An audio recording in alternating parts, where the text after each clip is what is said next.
میں اپنے کام کی مصروفیت کی وجہ سے روزہ نہ رکھتا، مگر میری بیوی سحری کے وقت مجھے زبردستی اٹھا دیتی اور کہتی سحری کے کر کے روزہ رکھو اور نماز پڑھنے جاؤ۔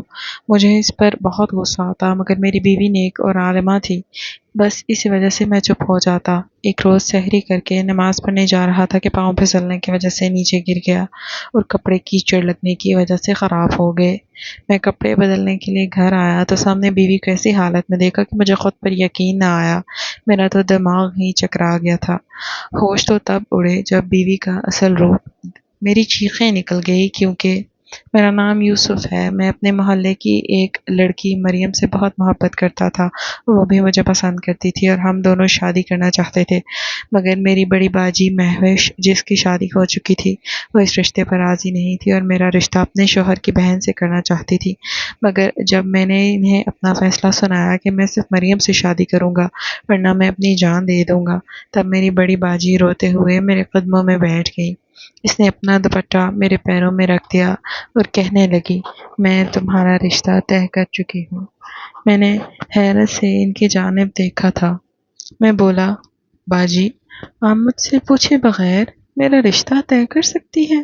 تب وہ کہنے لگی، میں تمہاری بڑی بہن ہوں، مجھے ہر اختیار حاصل ہے۔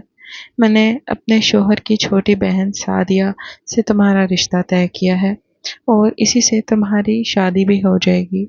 میں نے جلدی سے انکار کر دیا۔ میں بولا، باجی، میں سعدیہ کے ساتھ کبھی بھی شادی نہیں کروں گا، وہ تو مجھے اچھی بھی نہیں لگتی، اور پھر مریم اور سعدیہ کا آپس میں کیا جوڑ ہے؟ آپ کو یہ بات مجھ سے پوچھے بغیر اپنے سسرال میں نہیں کرنی چاہیے تھی باجی۔ اب جا کر ان سے معذرت کر لیں اور صاف صاف بتا دیں کہ میرا بھائی اس رشتے کے لیے رضامند نہیں ہے۔ اتنا کہہ کر میں گھر سے باہر نکلنے لگا تو مہوش باجی نے میرا ہاتھ تھام لیا تھا۔ وہ کہنے لگی، یوسف، میری بات ابھی ختم نہیں ہوئی، تم میری بات سنو۔ میں بولا، جی باجی، کیا بات ہے؟ آپ مجھے بتائیں، کیا کہنا چاہتی ہیں؟ باجی بولی، یوسف، 2 سال قبل میری ساس نے مجھ سے کہا تھا کہ میری بیٹی سعدیہ کا رشتہ اپنے بھائی کے لیے لے لو، کیونکہ اسے کوئی بھی مناسب رشتہ نہیں آ رہا۔ لڑکی تو بہت بھلی ہے، مگر نہ جانے بیچاری کے نصیب اتنے برے کیوں ہیں۔ جتنے بھی رشتے اس کے لیے آئے سبھی اسے ٹھکرا کر چلے گئے تھے۔ میری ساس اور شوہر اب میری نند کی وجہ سے ہر وقت پریشان رہتے تھے۔ انہوں نے جب مجھ سے شادی کی بات کی تو میں نے صاف انکار کر دیا۔ میں بولی کہ ایسا نہیں ہو سکتا، میں یوسف سے رشتے کی بات نہیں کر سکتی، کیونکہ وہ ایک پڑھا لکھا نوجوان ہے، اسے علم ہے کہ اس نے کہاں اور کب شادی کرنی ہے، جیسے وہ کہے گا ہم تو ویسے ہی کریں گے۔ میرا شوہر کہنے لگا کہ میری جوان بہن گھر میں بیٹھی بیٹھی بوڑھی ہو رہی ہے، تمہیں یہ تو منظور ہے، مگر تم یوسف سے بات نہیں کرو گی۔ میں بولی، یوسف بڑا سمجھدار لڑکا ہے، اپنا اچھا برا جانتا ہے، پھر میں اسے کیسے کہوں کہ میری نند سے شادی کر لو؟ تب میرا شوہر کہنے لگا، ٹھیک ہے، میری بہن گھر میں بیٹھی ہے تو کوئی بات نہیں، میں یوسف کی بہن کا گھر اجاڑ دیتا ہوں۔ میں تو اپنے شوہر کی بات سن کر ہی دنگ رہ گئی۔ میں بولی، آپ یہ کیا کہہ رہے ہیں؟ تب میرا شوہر بولا، میں جو بھی کہہ رہا ہوں ٹھیک کہہ رہا ہوں، اگر تمہارے بھائی نے میری بہن سے شادی نہ کی تو میں تمہیں طلاق دے کر گھر سے نکال دوں گا۔ میں بہت روئی یہ بات سن کر۔ تب میں نے اپنے شوہر سے کہہ دیا کہ چلیں ٹھیک ہے، میں یوسف سے بات کروں گی۔ یہ بات سن کر میرے سسرال والوں کا دل نرم پڑا تھا۔ میں نے اس وقت تم سے بات نہیں کی تھی کیونکہ تم ابھی پڑھ رہے تھے اور تمہیں جاب کی ضرورت تھی، اس لیے میں نے خود سے ہی اپنے شوہر سے کہہ دیا تھا کہ یوسف اس رشتے کے لیے رضامند ہو گیا ہے، لیکن وہ چاہتا ہے کہ شادی کی بات تب کی جائے جب اسے جاب مل جائے۔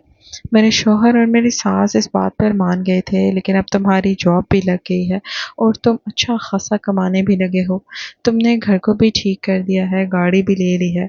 اب میری ساس ہر وقت مجھ سے کہتی رہتی ہیں کہ اپنے بھائی سے کہو کہ رشتہ لے کر آ جائے، میری بیٹی اور انتظار نہیں کر سکتی۔ میں نے انہیں ٹالنے کی بہت کوشش کی ہے، مگر اب میں مجبور ہو گئی ہوں۔ کچھ دن قبل میں نے اپنے شوہر سے کہا تھا کہ یوسف سے تو میں نے سعدیہ کی شادی کی بات ہی نہیں کی تھی، میں نے صرف طلاق کے خوف سے آپ سے جھوٹ بولا تھا۔ یہ سن کر میرے شوہر نے میرے منہ پر تھپڑ دے مارا تھا اور مجھے کہا تھا کہ میں تمہیں ابھی کھڑے کھڑے طلاق دے دوں گا، تم نے اتنا بڑا جھوٹ مجھ سے کیوں بولا؟ میری بہن پچھلے 2 برسوں سے تمہارے بھائی کے نام پر بیٹھی ہوئی ہے، پر اب تم نے کتنے آرام سے کہہ دیا کہ تم نے اپنے بھائی سے شادی کی بات ہی نہیں کی۔ تب میں بول پڑی کہ کیا آپ کی بہن میرے بھائی کے نام پر بیٹھی ہے؟ مگر سچ تو یہ ہے کہ اس کا رشتہ نہیں آیا۔ اگر سعدیہ کا کوئی رشتہ آیا ہوتا تو میں نے آپ سے پہلے ہی یہی بات کہہ دینی تھی کہ اس کی شادی کر دیں۔ آپ کی بہن میرے بھائی کے نام پر نہیں بیٹھی ہوئی، اب آپ اس کے لیے کوئی مناسب سا لڑکا ڈھونڈ کر اس کی شادی کر دیں۔ یہ بات میری ساس کے کانوں تک پہنچ گئی تھی۔ وہ بھی میرے کمرے میں آ گئی اور اپنے بیٹے سے کہنے لگی کہ اس کو فوراً طلاق دے کر گھر سے نکال دے۔ ایسی عورت کو میں اپنے گھر میں نہیں رکھنا چاہتی۔ تمہاری دوسری شادی جہاں کروں گی، لڑکی والوں کو پہلے سے ہی کہہ دوں گی کہ میں رشتہ وٹے سٹے سے کروں گی۔ میں اگر کسی کی بیٹی لاؤں گی تو ان کے گھر اپنی بیٹی کو بیاہوں گی۔ میرا شوہر تو پہلے ہی کانوں کا کچا تھا، ہمیشہ سے اس نے وہی کیا ہے جو اس کی ماں نے کہا ہے۔ وہ مجھے طلاق دینے لگا تھا، اس نے مجھے ایک طلاق دے دی تو میں جلدی سے اس کے قدموں میں گر گئی اور بولی کہ خدا را ایسا نہ کرے، اپنی چھوٹی چھوٹی بیٹیوں کے بارے میں سوچے۔ مگر میرا شوہر کہنے لگا کہ اس وقت میری آنکھوں کے سامنے فقط میری بہن ہے، مجھے اپنی بیٹیوں کی بھی پرواہ نہیں ہے۔ میں تمہیں طلاق دے کر گھر سے نکال دوں گا اور اپنی چاروں بیٹیوں کو اپنے پاس رکھ لوں گا۔ تب میں نے اپنے شوہر سے کہا کہ مجھ پر اتنا بڑا ظلم مت کیجیے، میں اپنے بھائی کو سعدیہ سے شادی کرنے پر رضامند کر لوں گی۔ اب تم مجھے بتاؤ یوسف کہ تمہیں کیا منظور ہے؟ کیا تم مریم سے شادی کرنا چاہتے ہو اور اپنی بہن کو طلاق دلوانا چاہتے ہو؟ مجھ سے میری بیٹیاں چھن جائیں گی، میری ساری زندگی تباہ ہو جائے گی۔ تمہیں خدا کا واسطہ ہے، مجھے اجڑنے سے بچا لو۔ میں اپنی بہن کی باتیں سن کر سکتے میں آ گیا تھا۔ میں بولا، باجی آپ یہ کیا کہہ رہی ہیں؟ باجی پھوٹ پھوٹ کر رونے لگی تھی۔ اب تو اس نے اپنا دوپٹہ اتار کر میرے قدموں میں رکھ دیا تھا اور بولی، خدا کے لیے اپنی بہن کا گھر بچا لو۔ میں بولا، باجی میں آپ کی دل سے قدر کرتا ہوں اور میں آپ کے شوہر کے پاس جا کر بات کروں گا اور اسے کہوں گا کہ عقل سے کام لیں۔ بہنوں کے گھر یوں نہیں بسائے جاتے، کسی پر زبردستی اپنی بہن کو مسلط کر کے اس کی عزت کم مت کرو۔ آپ لوگ جس طرح زبردستی اپنی بہن کا رشتہ مجھے دے رہے ہیں، آپ کو کیا لگتا ہے کیا میں عمر بھر اسے عزت کی نگاہ سے دیکھ پاؤں گا؟ ایسا ہرگز نہیں ہوگا۔ اگر آپ اپنی بہن کی خوشیاں چاہتے ہیں تو اس کے لیے کہیں اور رشتہ تلاش کریں۔ باجی سچ تو یہ ہے کہ میں مریم کو چھوڑ نہیں سکتا، میں شادی کروں گا تو اسی کے ساتھ کروں گا۔ میں نے اس کو اپنے نام پر بٹھایا ہوا ہے، اس نے میری وجہ سے بہت سے رشتے ٹھکرائے ہیں، اب میں اس کے ساتھ یہ سب نہیں کر سکتا۔ میری باجی کہنے لگی، ٹھیک ہے یوسف، میں تمہیں تنگ نہیں کروں گی، تم جو کہہ دو گے وہ حرف ہو جائے گا۔ 2 قدم پیچھے ہٹی۔ میں تو حیران رہ گیا تھا کہ باجی اتنی جلدی مان کیسے گئی، مگر مجھے کیا معلوم تھا کہ وہ تو کچن کی طرف بھاگی ہیں۔ اس نے وہاں جا کر چھری اٹھا لی اور اس نے پہلے کی کہ وہ اپنی دونوں کلائیاں کاٹ دیتی۔ میں موقع پر پہنچ گیا تھا اور چھری باجی کے ہاتھ سے پکڑ کر دور پھینکتی تھی اور بولا، باجی آپ اپنے حواس میں تو ہیں؟ تب باجی کہنے لگی، نہیں میں اپنے حواس میں نہیں ہوں۔ ایک عورت جس کا گھر اجڑ جائے، جس سے اس کی اولاد چھن جائے، وہ عورت حواس میں کیسے رہ سکتی ہے؟ تمہاری وجہ سے میرا گھر اجڑ جائے گا، مجھے طلاق ہو جائے گی، میری ساری خوشیاں مجھ سے دور ہو جائیں گی۔ یوسف میں تمہیں صاف صاف بتا رہی ہوں، اگر تم نے سعدیہ سے شادی نہ کی تو مجھے طلاق ہو جائے گی، اور اگر مجھے طلاق ہو گئی تو میں اپنی جان لے لوں گی۔ باجی اس طرح کی باتیں کر رہی تھی کہ میرا دل بیٹھا جا رہا تھا۔ میں اس وقت بہت مشکل میں تھا، میں کچھ بھی کہے بغیر گھر سے نکل گیا تھا۔ میں بہت زیادہ ٹینشن کا شکار تھا، مجھے کچھ سمجھ نہیں آ رہا تھا کہ اب مجھے کیا کرنا چاہیے۔ تبھی میرے موبائل کی گھنٹی بجی، میں نے دیکھا تو مریم کی کال آ رہی تھی۔ میں نے جلدی سے اس کی کال اٹھائی۔ وہ کہنے لگی، یوسف آج تم کہاں مصروف تھے؟ میں تمہیں صبح سے فون کر رہی ہوں۔ میں بولا، پہلے آفس میں مصروف تھا، گھر آیا تو باجی آئی ہوئی تھی، اس لیے تم سے بات نہیں کر پایا۔ تب مریم کہنے لگی، یوسف جب تم مجھ سے بات نہیں کرتے تو مجھے سکون نہیں ملتا، ایسا لگتا ہے کہ مجھ سے میری کوئی بہت بڑی چیز چھن گئی ہو۔ یوسف تمہیں کس چیز کا انتظار ہے؟ تم اپنا رشتہ میرے لیے کیوں نہیں بھیجتے؟ اب تو تمہاری جاب بھی لگ گئی ہے، خدارا اب تو تم میرے لیے رشتہ بھیج دو، میں مزید تم سے دور نہیں رہ سکتی۔ میں مریم کی بات سن کر پھوٹ پھوٹ کر رونے لگا تھا۔ وہ بھی پریشان ہو گئی اور بولی، کیا بات ہے یوسف، تم کیوں رو رہے ہو؟ آج سے پہلے تو تم کبھی اس طرح نہیں روئے تھے۔ میں نے ساری بات اس کے سامنے رکھ دی تھی اور وہ چپ چاپ میری بات سنتی رہی تھی، اور پھر مجھے فون سے سسکیوں کی آوازیں آنے لگی تھی۔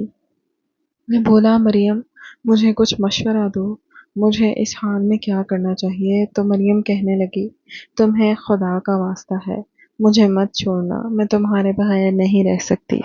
ادھر سے مریم میری منتیں کر رہی تھی اور دوسری جانب میری بہن نے اپنا دوپٹہ میرے قدموں میں رکھا تھا۔ اس وقت میرا دل اس دنیا سے بالکل اچاٹ ہو گیا تھا۔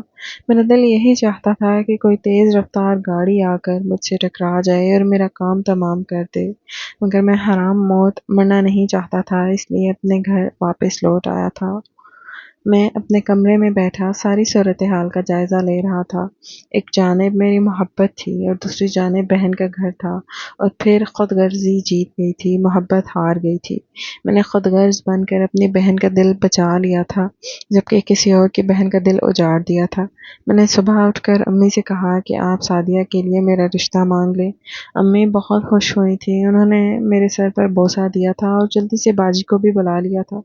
اس سے کہا تھا کہ مبارک ہو، تمہارا بھائی اس رشتے کے لیے مان گیا ہے۔ باجی بھی بہت خوش ہو گئی تھی، وہ پھوٹ پھوٹ کر رونے لگی اور بولی، یوسف میں تمہارا یہ احسان عمر بھر نہیں بھولوں گی، تم بہت اچھے بھائی ہو، میری تو دعا ہے کہ اللہ تم جیسا بھائی ہر کسی کو دے۔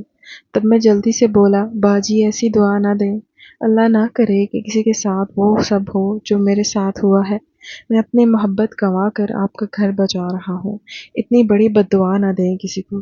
باجی بس مجھے دیکھتی رہ گئی تھی۔ خیر پھر امی نے اور باجی نے بڑی پھرتی دکھائی تھی، انہوں نے بڑی جلدی میرا رشتہ سعدیہ کے لیے مانگ لیا تھا، کیونکہ کچھ دن بعد برکتوں والا ماہ رمضان کا مہینہ آنے والا تھا، اور سب کی رائے یہی تھی کہ سعدیہ ہمارے گھر میں آ کر روزے رکھے، اور پھر ایک ہفتے کے اندر ہی سعدیہ رخصت ہو کر میرے گھر آ گئی تھی۔ وہ میرے کمرے میں بیٹھی ہوئی تھی، میں اس کے روبرو بیٹھا تھا، وہ مجھے دیکھ کر شرما رہی تھی، جبکہ میرا دل چاہتا تھا کہ یہ لڑکی اس منظر سے غائب ہو جائے اور میری مریم یہاں پر آ جائے۔ مگر میرے چاہنے سے کیا ہونا تھا، ہونا تو وہی تھا جو نصیب میں لکھا تھا۔ سعدیہ کہنے لگی، یوسف مجھے علم ہے کہ آپ اس شادی کے لیے رضامند نہیں تھے، مگر میرے بھائی نے بھابھی کو مجبور کر دیا تھا۔ میں نے تو اپنے بھائی سے بھی کہہ دیا تھا کہ آپ بھابھی کو تنگ مت کریں، میرے لیے اللہ نے کچھ نہ کچھ ضرور سوچ رکھا ہوگا، وہ کسی کو بے سہارا نہیں چھوڑتا، میری شادی بھی ہو جائے گی۔ مگر نہ جانے امی اور بھائی کو اتنی جلدی کس بات کی تھی کہ وہ اپنی ضد پر اڑ گئے تھے۔ میں نے تو بھابھی سے بھی کہہ دیا تھا کہ آپ اپنے بھائی کو مجھ سے شادی کرنے پر رضامند مت کریں، مجھے یقین تھا کہ اللہ نے میرے لیے کچھ نہ کچھ بہت بہترین سوچ کر رکھا ہوگا۔ میں سعدیہ کے منہ سے اللہ کے ذکر کو سن کر حیران رہ گیا تھا، وہ ہر بات میں اللہ کو پکارتی رہی تھی، اور پھر تھوڑی دیر بعد کہنے لگی، یوسف میں عشاء کی نماز پڑھ لوں، یہ نہ ہو کہ وقت گزر جائے۔ میں حیران رہ گیا، شاید وہ پہلی دلہن تھی جو اپنی شادی کی رات بھی نماز کی فکر کر رہی تھی۔ میں نے کہا، تم نماز پڑھ لو۔ وہ نماز پڑھنے لگی تھی اور تب تک میں صوفے پر لیٹ گیا۔ پھر 3 دن ایسے ہی گزر گئے تھے، میں اس سے زیادہ باتیں نہیں کرتا تھا اور رات کو الگ سے سوتا تھا، اور پھر ماہ رمضان کا مہینہ شروع ہو گیا۔ پہلے روزے والے دن صبح سحری کے وقت مجھے سعدیہ نے اٹھایا تھا، وہ کہنے لگی، سحری کا وقت ہو گیا ہے، آپ سحری کھا لیں اور روزے کی نیت کر کے مسجد میں جا کر نماز پڑھ لیں۔ میں اپنے کام کی مصروفیت سے روزہ نہیں رکھنا چاہتا تھا۔ جب میں نے اسے کہا کہ مجھے سونے دو، مجھے روزہ نہیں رکھنا، تب وہ مجھے دین کی تبلیغ کرنے لگی۔ میں اس کی باتیں سن کر دنگ رہ گیا تھا۔ میں تو نماز سرے سے پڑھتا ہی نہیں تھا۔ پھر اس نے زبردستی مجھے سحری کھلائی اور کہا، اب آپ روزے کی نیت کر لیں، آپ اس قدر سستی مت دکھائیں ورنہ اللہ تعالیٰ ناراض ہو جائیں گے۔ جب میں نے روزے کی نیت کر لی تو تب وہ کہنے لگی اب آپ جا کر مسجد میں نماز پڑھ کر آئیں، ہمیشہ نماز کے لیے کچھ دیر پہلے مسجد میں پہنچنا چاہیے، وہاں پہلی صفوں میں شامل ہونا چاہیے۔ میں سعدیہ کے سامنے خود کو شرمندہ نہیں کر سکتا تھا۔ خیر میں اٹھا اور مسجد میں نماز پڑھنے کے لیے نکل گیا تھا۔ میں جب گھر واپس آیا تو دیکھا کہ سعدیہ نماز پڑھ رہی تھی۔ وہ روزانہ قرآن پاک کی تلاوت کیا کرتی تھی۔ وہ ہر لحاظ سے ایک اچھی اور تہجد گزار لڑکی تھی، اس لیے وہ بھی مجھے مجبور کرتی تھی کہ میں بھی روزے رکھوں اور نماز ادا کروں۔ اب وہ ہر روزہ مجھے سحری کے وقت اٹھا لیا کرتی تھی۔ میں روزہ رکھتا اور پھر مجھے بھی نماز پڑھ کر اچھا محسوس ہونے لگا تھا، مگر میرا اور سعدیہ کا رشتہ تو اب بھی پہلے جیسا ہی تھا۔ ہم دونوں میں کوئی تعلق نہیں تھا، کیونکہ میرا دل و دماغ پر تو مریم چھائی ہوئی تھی۔ آج بھی جب مجھے سعدیہ نے سحری کے لیے اٹھایا تھا، سحری کرنے کے بعد میں وضو کر کے مسجد چلا گیا۔ میں اپنی ہی سوچوں میں کھویا ہوا تھا کہ مجھے پتہ ہی نہیں چلا کہ کب میرا پاؤں اینٹ سے لگا اور میں سڑک پر گر گیا تھا۔ میرے کپڑوں پر کیچڑ لگ گیا تھا۔ میں حیران کھڑا تھا کہ میرے ساتھ یہ کیسے ہو سکتا ہے۔ میرے گھٹنے پر بھی رگڑ آئی تھی۔ میں گھر واپس آ گیا۔ میں نے سوچا کہ کپڑے تبدیل کروں اور دیکھوں کہ رگڑ زیادہ تو نہیں ہے۔ میں جیسے ہی گھر پہنچا تو سامنے کا منظر دیکھ کر مجھ پر قیامت ٹوٹ پڑی تھی، کیونکہ وہاں تو میری بیوی ایک لڑکے کے ہاتھوں میں ہاتھ ڈال کر بیٹھی تھی۔ جب اس کی نظر مجھ پر پڑی تو وہ تھر تھر کانپنے لگی تھی اور جلدی سے اٹھ کھڑی ہو گئی اور بولی یوسف آپ اتنی جلدی کیسے آ گئے؟ تب میں نے آگے بڑھ کر سعدیہ سے کہا مجھ سے سوال جواب مت کرو، مجھے یہ بتاؤ کہ یہ لڑکا کون ہے جسے تم نے میرے گھر پر بلایا ہے؟ تم جانتی ہو نا شوہر کی امانت میں خیانت کرنا کتنا بڑا گناہ ہے۔ یوں تو تم بڑی بڑی نمازن کی باتیں کرتی ہو، بڑی بڑی نمازی بنتی ہو، تمہیں اس بات کا علم نہیں ہے؟ تب سعدیہ پھوٹ پھوٹ کر رونے لگی۔ میں بولا یہ مگرمچھ کے آنسو بہا کر مجھے مت دکھاؤ، میں ابھی تمہارے بھائی کو فون کر کے تمہارے کرتوت بتاتا ہوں، اس سے کہوں گا کہ تم نے اپنی بہن کی اس حرکتوں سے تنگ آ کر اس کی شادی مجھ سے کر دی ہے۔ وہ گھر میں غیر لڑکوں کو بلاتی تھی اور تمہیں اس بات کا خدشہ تھا کہ کہیں محلے والے نہ دیکھ لیں اور تمہاری عزت خراب نہ ہو جائے۔ تب سعدیہ کہنے لگی یوسف اتنا بڑا ظلم مت کریں، دراصل بھائی کو اس بارے میں کچھ بھی علم نہیں ہے، وہ نہیں جانتے کہ میں زبیر سے پیار کرتی ہوں۔ میں بولا اچھا تو اب مجھے بتاؤ کہ سارا ماجرا کیا ہے؟ تب سعدیہ کہنے لگی میں اور زبیر پچھلے کئی برسوں سے ایک دوسرے سے محبت کرتے تھے۔ زبیر نے میرا رشتہ بھی گھر بھیجا، مگر امی نے اس رشتے سے انکار کر دیا تھا کیونکہ وہ کم کماتا تھا۔ امی کی شروع سے ہی آپ پر نظر تھی کیونکہ آپ کی آمدنی بہت اچھی ہے۔ وہ چاہتی تھی کہ میری شادی آپ سے ہو جائے، جبکہ میں تو زبیر سے محبت کرتی تھی۔ امی نے بھابھی کے سامنے یہی کہا کہ لڑکے والے مجھے ٹھکرا کر چلے جاتے ہیں، تم اپنی بھائی سے میری بیٹی کی شادی کروا دو۔ جب مجھے اور زبیر کو اس بات کا علم ہوا تو زبیر نے مجھ سے کہا کہ تم مجھ سے نکاح کر لو، پھر تم میری امانت بن جاؤ گی اور کوئی تمہیں چھو بھی نہیں سکے گا۔ میں نے اور زبیر نے خفیہ نکاح کر لیا تھا۔ زبیر نے مجھ سے کہا کہ تم نکاح نامہ شادی کی پہلی رات اپنے شوہر کو دکھا دینا تو وہ تمہیں طلاق دے دے گا۔ یوں جب تم طلاق یافتہ کا ٹیگ لگ کر گھر واپس بیٹھ جاؤ گی تو تمہاری امی تمہیں کسی کے ساتھ بھی بیاہنے پر رضامند نہیں ہو جائیں گی، تب میں رشتہ لے آؤں گا اور تم سے شادی کر لوں گا۔ مگر ایسا نہیں ہوا، کیونکہ شادی کی پہلی رات ہی اب دوسری جانب منہ کر کے سو گئے تھے۔ مجھے علم ہو گیا تھا کہ مجھے آپ سے کوئی خطرہ نہیں ہے۔ آپ کی والدہ سحری کے وقت کمرے کے باہر نہیں آتی ہیں، میرے لیے یہی اچھا موقع تھا، اس لیے میں اسی وقت زبیر کو گھر بلا لیتی تھی اور اس کے ساتھ یہ منصوبہ بنانے لگتی کہ اب ہمیں آگے کیا کرنا ہوگا۔ سچ تو یہ ہے کہ زبیر میرے لیے نامحرم نہیں ہے، بلکہ یہ میرا شوہر ہے اور میرے لیے نامحرم تو آپ ہے۔ تب میں نے سعدیہ کو کھا جانے والی نگاہوں سے دیکھا تھا اور بولا تم نے میرے ساتھ اتنا بڑا فراڈ کیا ہے، تمہیں بالکل بھی شرم نہیں آئی؟ تب سعدیہ کہنے لگی آپ کے سامنے میں ہاتھ جوڑتی ہوں، اب مجھے معاف کر دیں، جیسے آپ اپنی بہن کے آگے مجبور تھے، بالکل ویسے ہی میں بھی اپنی ماں اور بھائی کے سامنے مجبور ہو گئی تھی۔ نکاح پر نکاح نہیں ہو سکتا۔ اب آپ دنیا کو دکھانے کے لیے مجھے طلاق دے دیں، میں وعدہ کرتی ہوں کہ آپ کی بہن کا گھر نہیں اجڑے گا، آپ بھی آزاد ہو جائیں گے اور میری شادی بھی زبیر سے ہو جائے گی۔ میں نے آج تک اتنی چلاک عورت نہیں دیکھی تھی، مجھے خود بھی اس کا منصوبہ اچھا لگا تھا۔ یہ بات میرے فائدے میں ہی جا رہی تھی، اس لیے میں نے سعدیہ کو طلاق دے دی تھی۔ سعدیہ اپنا سامان اٹھا کر گھر چلی گئی تھی۔ اس کے جاتے ہی سعدیہ کے بھائی کا فون آ گیا۔ وہ بہت غصے میں تھا اور کہنے لگا، میں تمہاری بہن کو بھی طلاق دے دیتا ہوں، تم نے میری بہن کو طلاق دی کیوں؟ تب میں بولا، میری بہن کو کچھ بھی کہنے سے پہلے ایک بار سعدیہ سے پوچھ لیں کہ اس نے مجھ سے طلاق کیوں لی ہے۔ اتنا کہہ کر میں نے فون بند کر دیا تھا۔ پھر یہ ہوا کہ تھوڑی دیر بعد ہی میری بہن کی کال آ گئی تھی۔ وہ کہنے لگی، یوسف مجھے معاف کر دو، میں نے تمہاری شادی ایک ایسی لڑکی سے کر دی جو گھر بسانا ہی نہیں جانتی تھی۔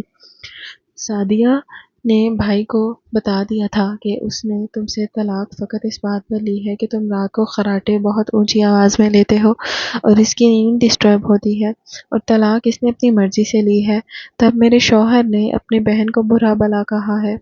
میرے بھائی مجھے معاف کر دینا، میں نے مریم کو بھی تم سے دور کر دیا اور یہ لڑکی بھی گھر بسا نہ سکی۔ تب میرے لبوں پر مسکراہٹ پھیل گئی تھی۔ میں بولا، باجی کوئی بات نہیں، آپ اداس مت ہوں، اللہ سب ٹھیک کر دے گا۔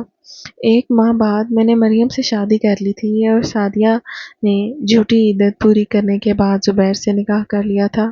میری بہن کا گھر بھی نہیں اجڑا تھا اور میں نے اپنے من پسند جگہ شادی کر لی تھی۔